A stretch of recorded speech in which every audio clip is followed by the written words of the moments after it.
We distinguish between PubMed Central, Medline, and PubMed. We also search PubMed for primary literature, and we distinguish between the utility of PubMed, Google Scholar, and Google searches.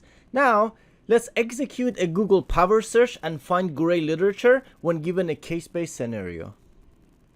So there's the search triad that was presented at the 2015 ACCP Global Conference. So when you are searching for information, you should start with PubMed.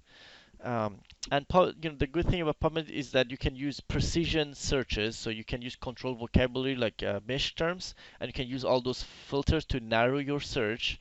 Now the problem is there are limited gray literature access on PubMed. So you start with PubMed and you find some information. If you still need more information, then the next level is to use Google Scholar. So with Google Scholar, you have actually flexibility when it comes to search because you're not restricted to those mesh terms. You can actually use natural vocabulary, so you can actually type a full, question because it's the Google language, and you can actually use, and it actually includes the full text search. So you can actually, unlike PubMed, which doesn't search the full text, Google Scholar will actually search the full text, so the text that is inside the full article. And it has broad literature coverage. Now you get more gray literature access through Google Scholar than PubMed, but you still don't get enough. So the last step is to actually use the Google search engine. So it's, that's normal Googling. So again, you have flexibility for searching. Now one problem is that if you just use Google, you will find questionable sources. You have to be careful if your source is reliable or not. And that's why you don't want to start with Google. You want to start with PubMed because the sources are reliable in PubMed and Google Scholar. Whereas in Google, because it will search anything, you have to make sure that your sources are reliable. And you will get extensive gray literature by Google.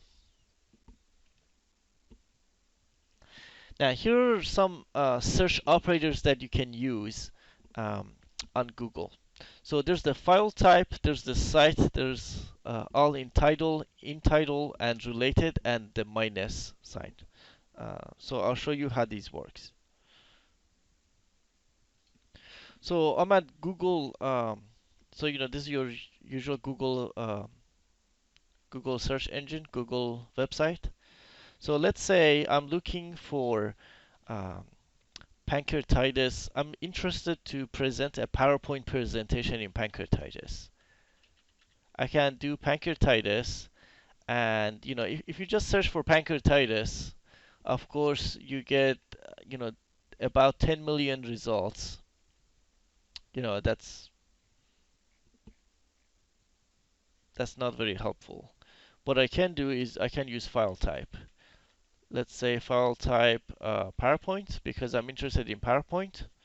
Now you can see that when I do that, it only shows me about 9,000 results, and they're all PowerPoint format. So these are actually PowerPoint files that I can go through and see. So if you go through this, it lets you download these. I'm not going to click on them. Also, be careful when you go through these. You don't want to, make sure you don't get a virus or anything. If you wanted a PDF, you just change the file type to PDF. So it shows you PDF.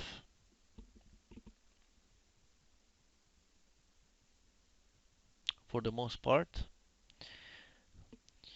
So if I click on the first one, it was, so let's see. So, this is a good example. So this is a great literature because this is not published in any journals. I just found a PDF of this, it talks about pancreatitis. So this is great literature. Let's go back.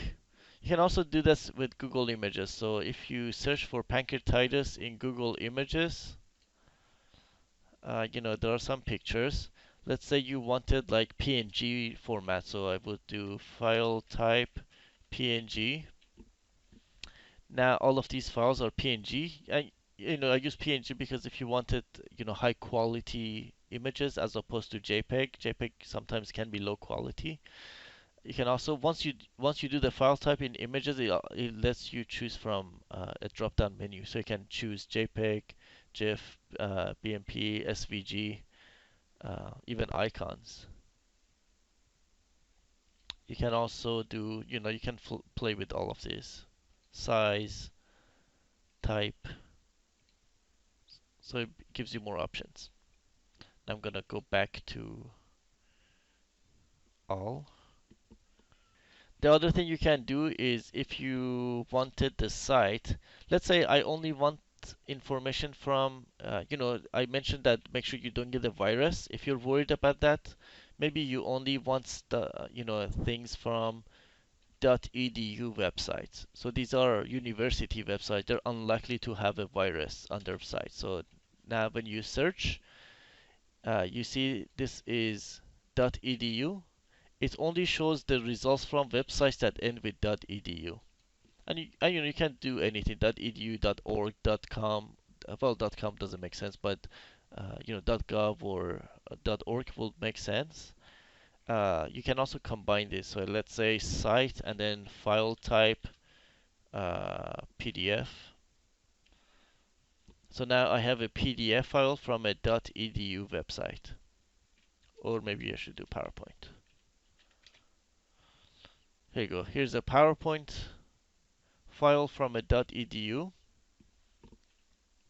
So you can play with all of this. So, you basically type, like all in title, colon, and then you put your phrase. So I give you some examples here. So all in title will basically restrict results to those containing all the query terms you specify in the title. Um, when it comes to Boolean operators, so the minus sign when you do Google power searching, the minus sign is equivalent to not Boolean operator. So if you say, triple antithrombotic therapy minus atrial fibrillation, it will show you anything that includes triple antithrombotic therapy, and it will exclude anything that includes atrial fibrillation. So it's equivalent to saying not atrial fibrillation in Google language. So medication guides are basically paper handouts that come with some medication. Not every medication has it, but some of them do, and this is primarily because of serious adverse events that the patient really needs to know.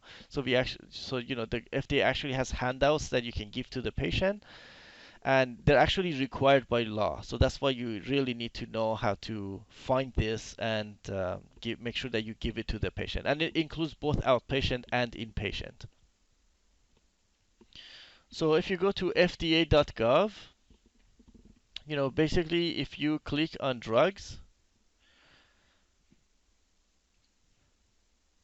if you scroll down under drug safety, there's a medication guide that you can click on.